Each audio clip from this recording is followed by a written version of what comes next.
Yeah, mate. Yo, how we doing? Yeah, good. Last pod we waffled on a bit about nonsense. Well, not for nonsense. Well, maybe nonsense. I don't know. I thought it was good nonsense. I'm waffling on again now, aren't I? I think there was some good. I think there's like some real good, honest shit on there, mate. To be honest with you, we Oh yeah, talked about smoking, we talked about drinking, we talked about America, and not in a bad way. It wasn't just about that cunt that runs the place. So yeah. Oh yeah, true. True. we opened up strong. 31 seconds in, I've said cunt already. So So, anyway, you never told us about your festival. You did a few comedy festivals oh, over the mate, weekend. it was so good. Festivals are funny for comedy. It's like you don't really count them as a proper gig. Like, and I say that a few times, don't I? There's some gigs that you just don't count as a gig. Festivals are generally that because they can be like a little bit hit and miss depending on how they're set out. And this one was like mad. It was like it was a van life festival. So camper van lovers. So basically around like where we were we've got a big. There was a big marquee with a fucking bus in the middle of it, and the bus was the bar, like Oh, an nice. old London bus. It's class, Where was mate. this? It was in like near Coles Hill, Birmingham way, Right. Okay. Yeah. Yeah. called Decadence Festival. Really good, run by a lovely guy called Sam who booked us in and everything. And you kind of get on there and you just think like there's a beer garden outside, but then it's like a beer garden inside as well, all around this bus. Do you have a proper like pass? Did you? Do you have like an artist pass? No, it wasn't that big. It wasn't like a massive festival. Ah, right. And I know you've got a backdoor pass. So Got paid for it and everything, mate. It was a good lineup. The Dan Live, good mate of mine, mentioned him on the pod a few times. Need to get him on here. He's got a squeaky voice and he's quite funny. Need to get him on here. He emceed it. I opened it. Debbie Holt went in the middle, and then Doug Carter, who's a great comedian, really good lad as well. He closed it. was this three cocks and a chick? No, I've got that's on. I want to say Saturday. All right. Three chicks and a dick, Oh, and three I chicks and a dick. and I'm the dick. I got Yeah. it the wrong way around. Hey, I got it the wrong way around. Three cocks and a chick. that's the way that it generally is in porn, isn't it? The three chicks and the dick. So this is the opposite, and there will be no bodily fluids transferred. Apart from probably a bit of sweat because it's hot at the minute, isn't it? But yeah, so that was a great gig. I absolutely like. You go there and you think, oh, this could go either one way or the other. And I think when you get to the stage where like I can play different like demographics now, it's like I don't really worry about what the demographic is. But with this one, like the demographic was so mixed. There was like kids running about outside, dogs. And then the demographic of age-wise, there was people all the way from 21 up to 71, maybe even older than that. But they were just really, really up for my kind of comedy. So it was like I'm not going to say I smashed it, but opening's really difficult. It's you're the first one who's telling proper jokes, I suppose. The MC did a few. And then I'm on there for 20 minutes. And yeah, it just really went well. Loads of the audience came up to me and I love it when that happens and they come up and they give you a bit of affirmation. Loads of the audience. Dougie said I'd done well when I came off, so that was good. I've got a lot of respect for Doug. And then, yeah, Debbie went on in the middle. I will say that she didn't struggle, but it was not her it wasn't her kind of gig. And we've had Debbie on here. She's an incredibly good comedian, very, very funny lady. She came off beating herself up a little bit about it. I think she beat herself up a little bit too much, to be fair. It's just she's quite deadpan, quite quiet, and me and Doug are both quite conversational and quite loud and quite in-your-face comedians with like high energy. We're both high energy, and that it just paid that's just kind of the act that they went for. But I thought Debbie was great. I stood at the side and watched her whole set, and she made me laugh. And it's one of those. But sometimes there'll be gigs where Debbie will absolutely smash it and I'll struggle. But, it's just all very subjective. And then I was in the Comedian of the Year semi-final. Oh, yeah. On Sunday, which unfortunately I didn't get through. So the people who got through, Michael McKenzie and Dan Live. So Dan's a good mate of mine. I've known him for a long time. Very funny guy. Michael's a lovely guy, and I didn't see his set. It was in a really weird, like a little. So you might have been in the pub because it's in Derby, the Five Lamps. I don't know if you've been in there, but it's like where the gig was. It was like in a conservatory at the side, so it's fucking 30-odd degrees outside during the day. Everyone's like hiding out the way of the sun, and then we're in a fucking conservatory doing a gig in the evening, so it was like swelteringly hot. Michael McKenzie, I didn't see his act because I was watching them all from like round the corner because the room was full of punters. And they'd opened the window at the side, so we were all stood there. But then this cockwomble of a manager of the pub said we weren't allowed to stand round there. So I didn't see his set. And I've met him 2 or 3 times, but I've never seen his set. And he qualified through. And there was a really strong heat. There was Dowie was on there, he got through the heat that I was in. Jamie Douglas, Jay Saunders, Dan Live, and it was just a really, really good, strong lineup. I'm going to put this out there though, and I don't care. I thought I was strong enough to go through. I felt like the audience response that I got, I felt was better than anyone else, and I had to MC myself on a little bit because one of the judges had fucked off just before we came on, so the MC floundered a little bit on getting the room quite right for comedy, so I had to do a bit of MC. I had to kind of MC myself on. I felt I overran a little bit, but yeah, anyway, it is what it is. And the 2 acts that have got through, they're great acts, and well done to them. I did feel that I should have probably got through. But did you get penalised for overrunning? I don't think I did. I asked the question whether or not I'd been penalised, but and the answer that I got back was that I hadn't been penalised. Well, on the night I asked the organiser, and they said you probably won't get penalised for it. I went over by about a minute and a half. So yeah, I mean it's in the rules that you can be disqualified for overrunning. It's one of the things. I mean, it was my bad. That was my bad. It's quite funny because George, who's one of the organisers, he was also a judge, which I did find that quite bizarre. But anyway, that's enough of enoughness. He like when you sometimes you'll say to like the organiser if you've got like a set time, like Hot Water in Liverpool, for example, they've got like a red light that comes on at the back when you're about a minute away from your time, so you can wrap it up. And this is my bad. So George had got his phone and it had got the torch on it. So it was like shining. But I just thought he was fucking taking a video. So I didn't even recognise it. And it went off and I thought, oh, cool. And then it came back on again. And that was the point when I realised, oh, fuck, he's telling me to get off because I'm overrunning. But I started a bit that I just started one of my longer bits that I had to kind of finish it. I had to finish it because it does like I do a callback to something I've done earlier. So you have to kind of finish it. And the round of applause started before I said I was going off stage for that. It got like an applause break at the end of the set before they even knew I was finishing. And it just went really well. So it was a good experience. I'm not sure competitions are for me. I might not do another one. I don't know.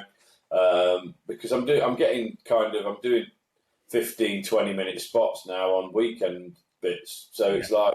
You don't leave the accolade, mate. You're good. You shit up. You always say that, you always say like, that, I don't know what the card's like. I don't know what it's going to be. But you smash it fucking week in, week out. You've got that much material to go at now, mate. You do it all the time. Yeah, it's kind of like, I mean, don't get me wrong, it'd have been nice to have had, it's nice to have these competition wins on your CV and, I don't know whether I'll put semi-finalist of the Ram Comedian of the Year in Derby on my CV. Semi-finalist. It's like when you get a semi on and you have to thumb it in, isn't it? It's like, do you know what I mean? It's not. You've not fully done it, have you? You've not fully got there. So. Nah, you don't want to put that on your CV. No. No. And Sorry, I had to go back there. A fucking car alarm of ours is going off again. Oh, do you need to go and sort it? No, I've sorted. I think my wife's turned it off, but we're having problems with it. I started fucking randomly going off. Let me just interject a second, then, mate. So, all that car DIY that you posted on Facebook the other day, you didn't get it right. No, I'm going to have to bite the bullet and buy a new sensor for it. Yeah, because you got it, and you said you were going to clean it up. Yeah, I've cleaned the sensor, and that obviously hasn't worked. And I'm just going to have to get a new sensor now, put that in it. And hopefully that'll do the job.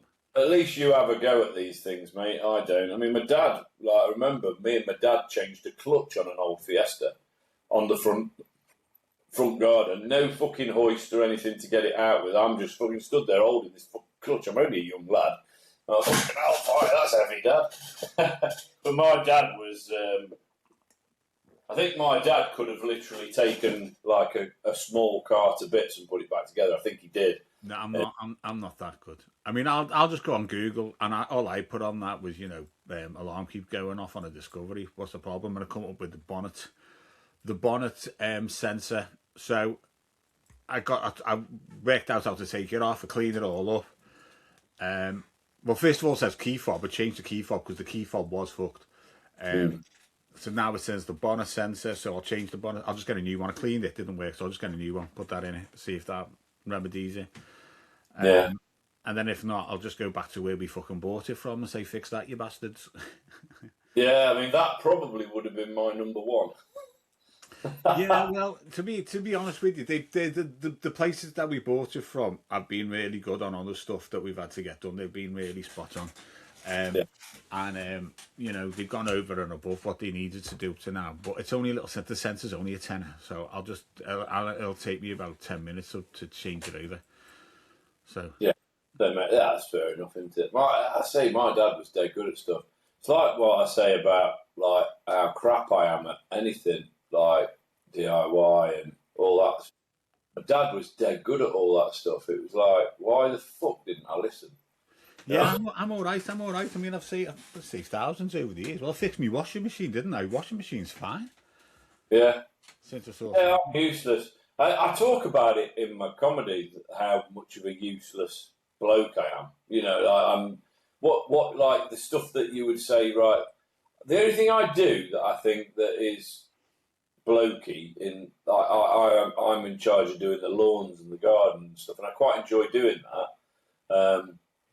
But anything DIY, anything like I broke down in my car not so long back, and I rung my missus like a fucking whining little baby. What do I do? What do I do? I'm terrible in a crisis. I can't fix stuff. I can't do car maintenance. I can't fight. I'm proper shit as a bloke. Do you know what I mean? I'm awful. So I've not really got a lot going for me, mate. Do you know what I mean? It's a good job that I can make. You're happy. Well, you're happy. Oh, I'm happy. Yeah. I do like my missus was saying about we need to get the painters in again because we need to get some top up on the painting. And I have said like I might do that. I don't mind. I hate painting. I hate decorating. I'll do anything else, but I just fucking anything that I can do. But I just hate decorating. But what happens is my missus will say, well, all right, so I'll paint the room. So she'll start, she's only 5 foot. So she'll only do about 6 foot of the wall. And then she'll say, oh, can you just finish off the bits that I can't do? And it's basically the whole fucking thing, because I'll have to do it again, because she's done a shit job on the wall. Do you know what she's doing? I've clocked it. Yeah, she's clever, mate. She's clever. Yeah. I just hate... And you know what? I'm not one of these fellas who says, "Yeah, I'll do that. I'll get round to do it." I've normally done it. If we haven't done it in a couple of weeks, I've normally get onto it straight away. Yeah, I mean, if I say I'll do something, I generally do it. but I'm also a little bit like painting. It's like, or any DIY. It's like, I could be doing something different to this. I don't. It's like, and I know that like paying a painter, because what happens? Look, the painter will come. He's done the whole house before. Luke, great lad, and it's not hard. I think we've got colour on 2 walls in the house. The rest of it's white. It's very. That's what we do. We love white. Everything's white. We got some paper up in the kids' room. I think we got a wall a paper in the living room, but the rest of it's white because it's dead easy. We can wipe it with the kids and stuff like that. You know, it's just and it's bright. Our house is quite dark, and we found with the white, it's just it's bright. But the only problem is, it's also you can see any issue with it a lot quicker. It's like it's like when you've got like with your car, isn't it? It's like I've got a silver car now, and it looks a mess, but it needs cleaning because of the colour it is. It shows up the dirt and stuff. But yeah, I just like I know that like I can't remember exactly what he charged us and stuff, but it like ran into the thousands, and we bought all the paint. So it's like, it's literally just labour. And painters make my fucking arse laugh, mate. Because they'll turn up at 9, have a break at 10. They fuck off at 2:30, 3. A very short day. They don't fucking... This guy who did ours, he's a lovely guy and he's done a great job. But yeah, they didn't do a proper full shift in my head. Do you know what I mean? Yeah, so, yeah. Anyway... So I watched the Lucy Letby documentary with Soph last night. Sophie's really into her documentaries at the minute, so we've watched a few. I watched that a while ago. Now, it's the new one. There was one out before then. There is 2. And if I'm right, was it on Netflix? Was it the one that you watched? Yeah. So they sort of like left that one open a bit. They've left it a little bit. Is that the new one? Yeah. So where's the old one then? The old one was like a Channel 4 one or something, which was similar. It was similar. It was going. It had a lot about the barrister denying it, a new barrister that she had, and I think he's in that new one as well. But I think like, I mean, you know, people come out of that new one with just like the same sort of like conclusion from the first one. There was some people saying, yeah, with that evidence, you can see that she's definitely done it, and some people go, oh, there's some doubt in that evidence. But I think you cannot condense a whole trial into that documentary. You've got to sit through that fucking trial and listen to all the evidence. You know, that trial went on for weeks. Your document months. Like I say, we've watched a few, and they do have a similar kind of format. We watched one the other day called Crash. That was quite good. And it's about an American girl. She's in prison, mate. Now she's like got life, 15 years to life in prison for she crashed a car and the 2 passengers died. I won't ruin it because it's quite good. Watch it, mate. It's good. But with the Lucy Letby one, what they tend to do is like they begin the documentary, don't they? And it's like me and Soph were sat watching it, and I think for the first hour we were both kind of there going, yeah, she did this, definitely did this, 100% did this. And then there's that turning point where it's like, well, this is the reason why she was on the rota all the time. I mean, when you first see that rota and all of these babies, she's on shift, but then they explain that she was the most qualified, she was on overtime, you know, she had the qualifications to do that. It kind of gave you a reason why she was that person that was always on the shift. And the thing was, like, when they did the original trial, 'cause this is still being investigated, isn't it? It's not over yet. No. Well, there's more cases being investigated. Well, at the end of that documentary, there was another 9, and it said at the end of it that she wasn't being charged with any further offences. So they basically said she's not guilty of these. But I'm pretty sure it also then said the main case is still under reinvestigation. Because Because They did say that she wouldn't have an appeal. That's it. I think. I'm pretty sure. oh, did they? Yeah. She. Oh, go on. What? I want to know what your views on it. I don't know. I'm not sure she did it. I don't think she did it. I think she did. I think Right. without a shadow of a doubt. And I think no matter how much you look at that, even if she's hurt or done anything to one of those children, she deserves to fucking rot in prison. And I think she did it anyway. And I think if you can take away the doubt, if you can prove that she never did it to, don't know, half of them or whatever, that's fair enough. I really don't give a shit. But if she's done it to at least one of them, she deserves the sentence that she's got. I honestly, I mean, I'm not 100% sure. I'm not likely to say without any doubt like you have. But I don't think she did it. Because at the end of that documentary, I don't know if it's the same one we've watched. I'm not sure.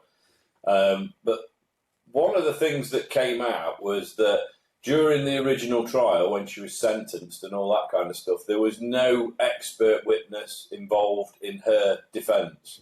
So that there was experts in the prosecution, but the defence never brought any expert witnesses.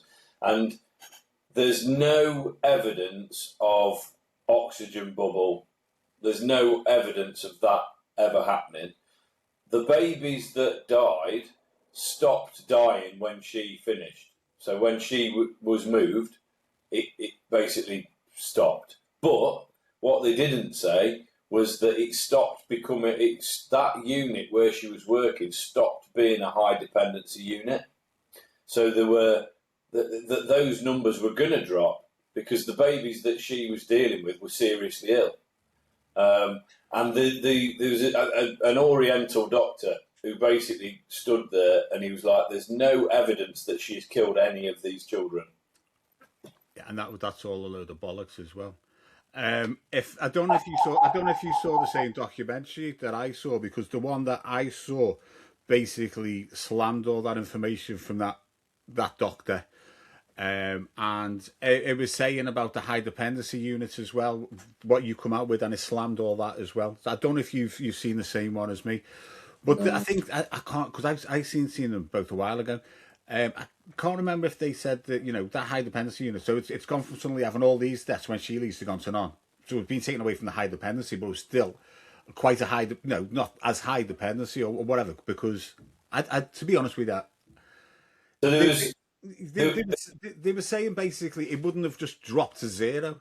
The one that was like highlighted where the mum was on there talking to the camera and stuff.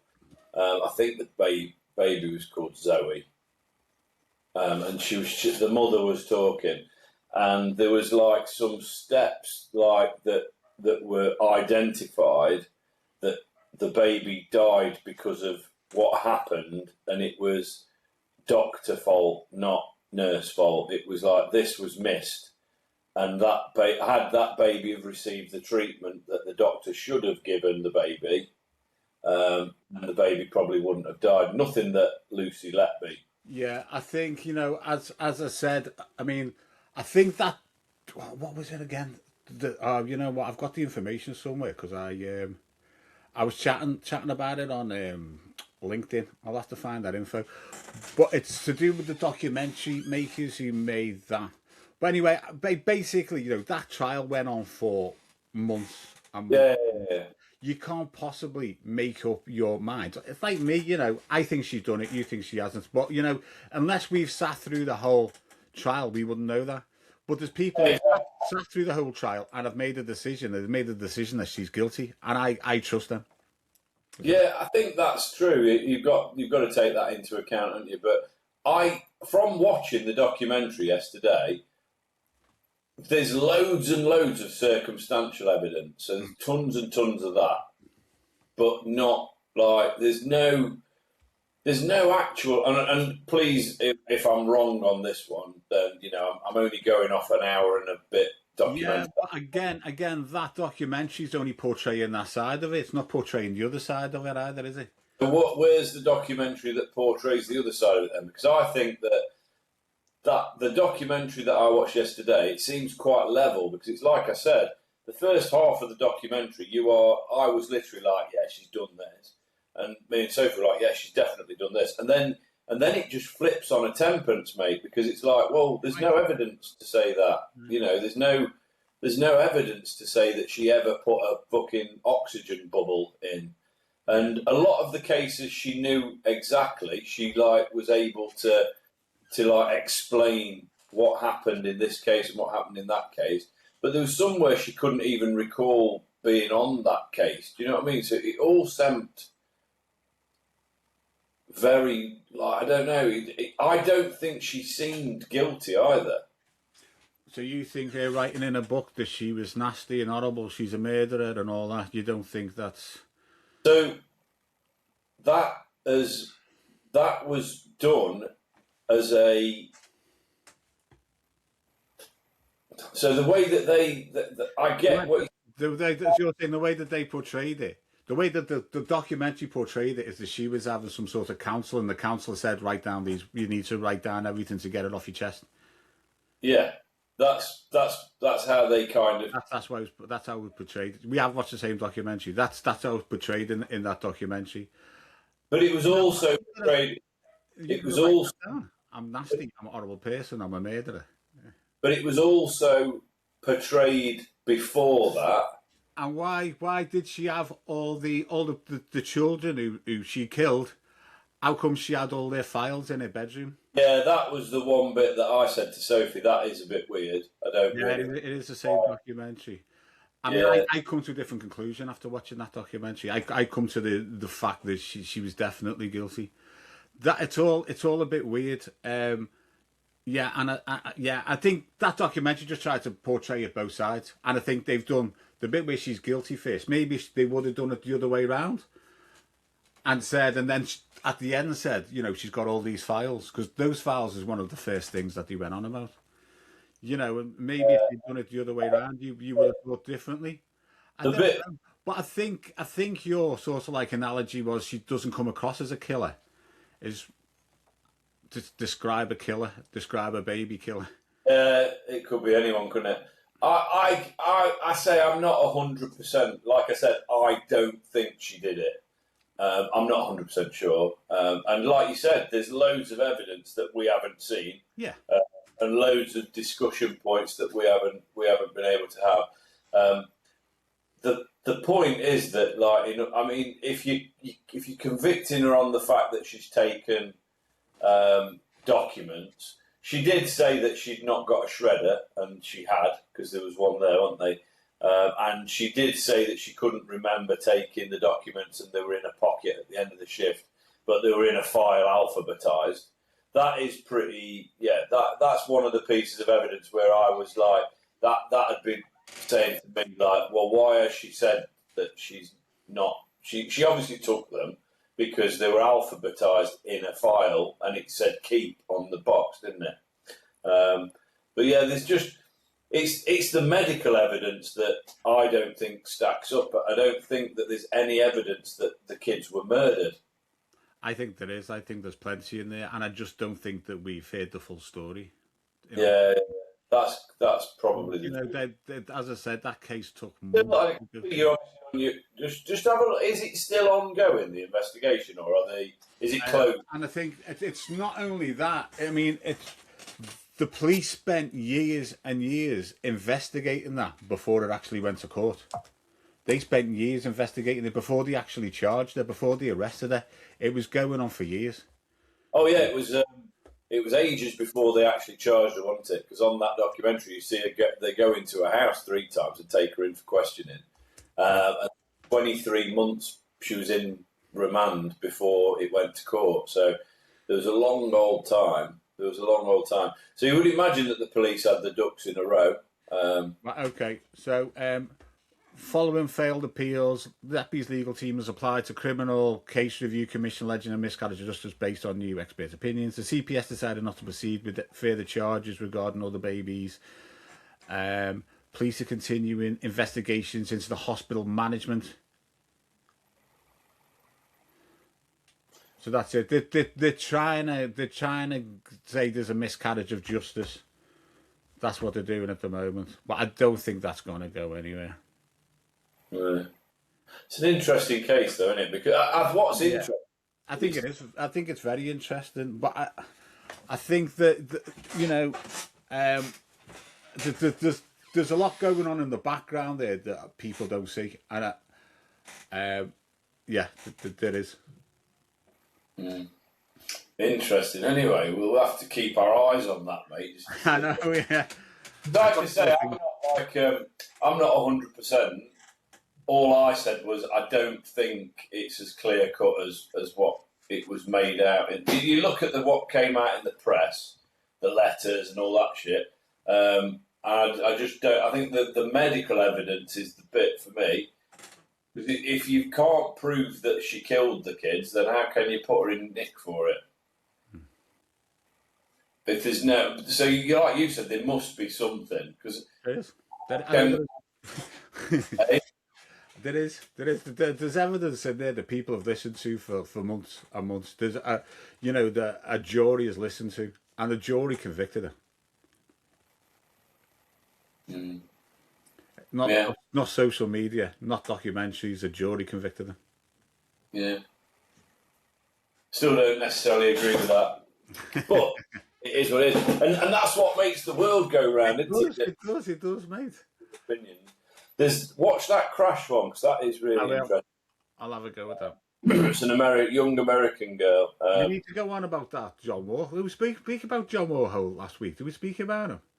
About who? John Warboys. Yeah. Warboys. Did we speak about him? Yeah, I think we did, didn't we? The taxi driver. Yeah. Black cab murderer. Yeah, he was a fucking prick, he was. Not murderer, rapist, wasn't he? Rapist. Right. If you've got any views, if you want to tell us anything, you want us to do anything, you got any comments on anything we do, it's hello at funnyfarmpod.co.uk. Follow us on all of our socials. It's either Funnyfarm Pod or Funnyfarm_pod. We're so confused. We're on that many.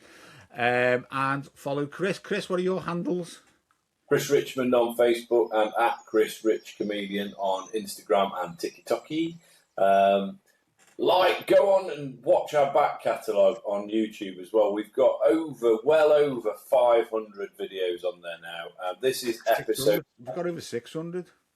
Yeah. This is episode. Yeah, I'm not even in the loop. This is episode 77, official episode 77, because we now count all the episodes, including the guest, but we haven't included a lot of the guest episodes. So we're probably closer to 90 episodes in since November. So we've got lots of stuff out there. We talk about some interesting stuff, and we're more than happy for you to challenge us on our views. If everybody agrees with Charlie, fucking write in and slate me, I don't care. And vice versa. I'm sure, it'll cause debate. But, thank you, everyone, for listening, and we'll see you tomorrow. Love you.